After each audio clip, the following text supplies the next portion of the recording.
কোরবানি আর আকিকা এই দুটো একসাথে দেওয়া যাবে কিনা? পশুর রক্তে নাকি আরোগ্য আছে কোরবানির পশুর রক্তে, এই কথাটা কতটুকু সঠিক? কোরবানির ভাগিদারদের নাম জপা কোরবানির পরে এটা জরুরি কিনা? 7 ভাগের নিচে হলে কোনো সমস্যা আছে কিনা গরুতে? কোরবানির গোশত 3 দিনে বেশি রাখা জায়েজ আছে কিনা? রাতে কি কোরবানি করা যাবে? কোরবানির গোশত কিভাবে বন্টন করবেন? কোরবানির পশুর চামড়ার বিধান কি? মৃত ব্যক্তির নামে কোরবানির বিধান কি?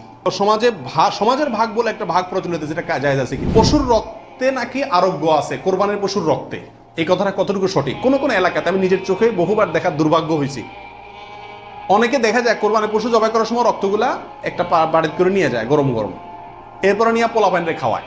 এটা খাওয়াইলে বলে অনেক রোগ বালাই ভালো হয়। বুঝাচ্ছে কথা? এটা সম্পূর্ণ কুসংস্কার। কোরবানির পশুতে কোনো আরোগ্য নাই, এটা ভুল ধারণা, এটা থেকে বেঁচে থাকা উচিত। কোরবানির গোশত কিভাবে বন্টন করবেন, কয় ভাগ করবেন? এর উত্তর হলো কোরবানির পশু 3 ভাগে বন্টন করা ওলামায়ে কেরাম মুস্তাহাব বলেছেন, কিন্তু কোন হাদিসে এর ক্ষেত্রে আলাদা করে এভাবে নির্দেশ করা হয় যে 3 ভাগ করতে হবে। আল্লাহ কোরআনে বলছেন যে ফাকুলু মিনহু, তোমরা কোরবানির পশু থেকে নিজেরা খাও, ওয়া আতইমু আল কানিআ ওয়াল মুতাররা, ধনী গরিব সবাইকে দাও। তাহলে ধনী গরিব 2 ভাগকে দাও, আবার নিজে খাও, 3টাই হয়ে গেল এখানে। এর থেকে 3 ভাগ মোটামুটি ভাবে ইঙ্গিতে বোঝা যাচ্ছে, কিন্তু এটা কোনো জরুরি কিছু না। আর সহিহ মুসলিম হাদিসে আছে নবী রাসূলুল্লাহ সাল্লাল্লাহু আলাইহি ওয়াসাল্লাম বলেছেন তোমরা নিজেরা খাও, আবার রেখেও দাও, আবার দানও করো, অর্থাৎ 3টা করা যাবে। আবার সহিহ মুসলিমের আরেক বর্ণনায় আছে তোমরা খাও এবং মানুষকে খাওয়াও। তাহলে বোঝা গেল নিজে খাওয়া অন্যকে দান করা সবগুলাই উত্তম এই কোরবানির গোশতের ক্ষেত্রে। কোরবানির গোশত 3 দিনে বেশি রাখা জায়েজ আছে কিনা? উত্তর হলো জায়েজ আছে। 3 দিনে বেশি রাখা যাবে না এমন কোনো কথা নাই। কোরবানির ভাগিদারদের নাম জপা কোরবানির পরে এটা জরুরি কিনা? আপনারা দেখবেন ভাগিদারে কোরবানি যদি দেয় তার লিস্ট লিখতে লিখতে অবস্থা খারাপ হয়ে যায়, এবং যিনি কোরবানির পশু জবাই করেন ওই হুজুর নাম নিতে নিতে অবস্থা খারাপ। আল্লাহর নামে এতবার নেয় কিনা সন্দেহ, এতবার ওই ভাগিদারদের নাম নেয়, কারণ ভালো করে নাম নিলে টাকা পাওয়াও, কোরবান জবাইয়ের টাকা পাওয়াও কঠিন হয়ে যাবে। তো এটা জরুরি কিনা? উত্তর হলো এটা মুস্তাহাব। কোরবানি করার পরে আল্লাহুম্মা তাকাব্বালহু মিন ফুলান ফুলান ফুলান, আল্লাহ এটাকে অমুকের পক্ষ থেকে নাম ধরে তাদের পক্ষ থেকে কবুল করুন, এরকম বলাটা মুস্তাহাব, উত্তম। রাসূল আকরাম সাল্লাল্লাহু আলাইহি ওয়াসাল্লাম নিজেও বলেছেন আল্লাহ এটা আমার পক্ষ থেকে কবুল করেন, এটা আমার উম্মতের পক্ষ থেকে কবুল করেন, আমার পরিবার, এটা আমার উম্মতের পক্ষ থেকে। তাহলে এভাবে সবার পক্ষ থেকে কোরবানি যে কয়জন দিচ্ছে তাদের পক্ষ থেকে কোরবানি হচ্ছে এই কথাটা, এবং তাদের পক্ষ থেকে আল্লাহ কবুল করেন, এটা বলাটা উত্তম, মুস্তাহাব। কিন্তু কিনা কোনো কারণে যদি এটা কেউ বলতে ভুলেও যায়, নিয়ত যেহেতু আছে আল্লাহ জানেন, অতএব কি হয়ে যাবে? কোরবানি হয়ে যাবে। 7 ভাগের নিচে হলে কোনো সমস্যা আছে কিনা গরুতে? একটা গরুতে ধরেন 5 জন মিলে দিলেন, 4 জন মিলে দিলেন, 3 জন মিলে দিলেন, 6 জন মিলে দিলেন, 7-এর নিচে হলো, এটা কি যথেষ্ট হবে না কোনো সমস্যা আছে? এর উত্তর হলো কোনো সমস্যা নাই। আমাদের দেশে অনেকে মনে করেন যে গরু দিলে 7 পুরা করতে হবে, এই জন্য যখন 7-এর সংখ্যা না পায় তখন এবার খুঁজে খুঁজে অনেক মৃত মানুষকেও যোগ করে, যেভাবে হোক কি করতে হবে? 7 পুরা করতে হবে। বিষয়টা এরকম না। কোরবানির গরুতে সর্বোচ্চ 7 পর্যন্ত দেওয়া যায়, 3 জন, 2 জন, 7 জন, 5 জন, 6 জন, যে কোনো সংখ্যায় 7-এর নিচে থাকলেই কোরবানি দেওয়া যাবে। সমাজের ভাগ বলে একটা ভাগ প্রচলিত, যেটা জায়েজ আছে কিনা? অনেক এলাকাতে কোরবানি করার পরে সমাজের ভাগ উঠায় নেয় জোর করে, বা বলা ছাড়া, জোর করা লাগে না, এমনি সবাই দেয়, এটা জায়েজ আছে কিনা? উত্তর হলো এটা উচিত না, এটা অন্যায়। কেন? কারণ আমরা 5 জন মিলে একটা গরুতে অংশগ্রহণ করলাম, দিলাম, এখন সমাজে 1 ভাগ নিয়ে তাদের মতো গরিবকেই দিল তারা, কিন্তু আমার হয়তো অন্য গরিব আছে, আত্মীয় স্বজন, আমি তাদেরকে দেবো, কিন্তু তারা তো তাদের মতো দিচ্ছে, এটা উচিত না। আমার গোশতটা আমি কি করবো না করবো সম্পূর্ণ আমাকে স্বাধীনতা দিয়েছে ইসলাম, বিধায় সেখানে এরকম অঘোষিতভাবে চাঁদাবাজি বা হয়তো অনেকে সন্তুষ্ট হয়ে দেয়, কিন্তু কারোর মনে অসন্তুষ্ট থাকতে পারে, যদি থাকে তাহলে এটা জটিলতা দেখা দিবে। এই জন্য কি হবে না, এটা উচিত হবে না, যার যারটা তাকে ভাগ করতে দেওয়া উচিত এবং উত্তম। রাতে কি কোরবানি করা যাবে?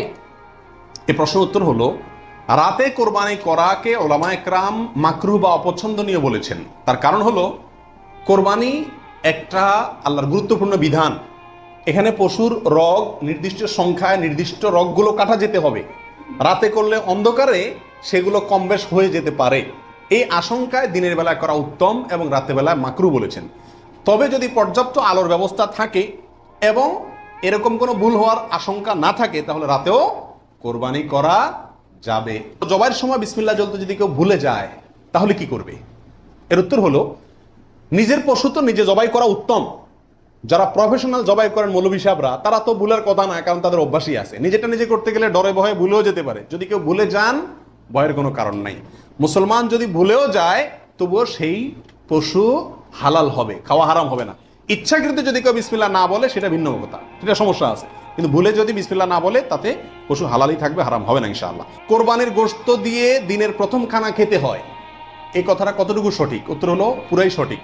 রাসূল আকরাম সাল্লাল্লাহু আলাইহি সাল্লাম থেকে বর্ণিত হয়েছে যে তিনি ঈদুল আজহাতে ঈদুল ফিতরের ব্যতিক্রম করতেন। ঈদুল ফিতরে কিছু একটা মিষ্টি খেয়ে খেজুর টেজুর খেয়ে তারপর ঈদগাহে যেতেন, আর ঈদুল আজহাতে সারাদিন কিছু খেতেন না, কোরবানির পশুর গোশত দিয়ে প্রথম খানা খেতেন দিনের।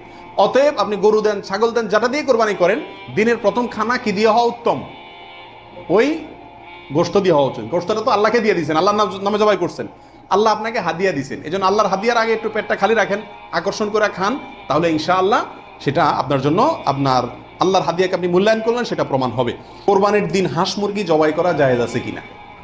আমাদের দেশে অনেকেই গ্রামের দেশে বলেন যে কোরবানির দিনগুলোতে, ঈদের দিনে কি করা যায় না? হাঁস মুরগি জবাই করা যায় না। আসলে কতটা সঠিক? উত্তর হলো এটা সম্পূর্ণ ভিত্তিহীন বানোয়াট কথা। এর কোনো গ্রহণযোগ্য ভিত্তি ইসলামী শরিয়াতে নাই।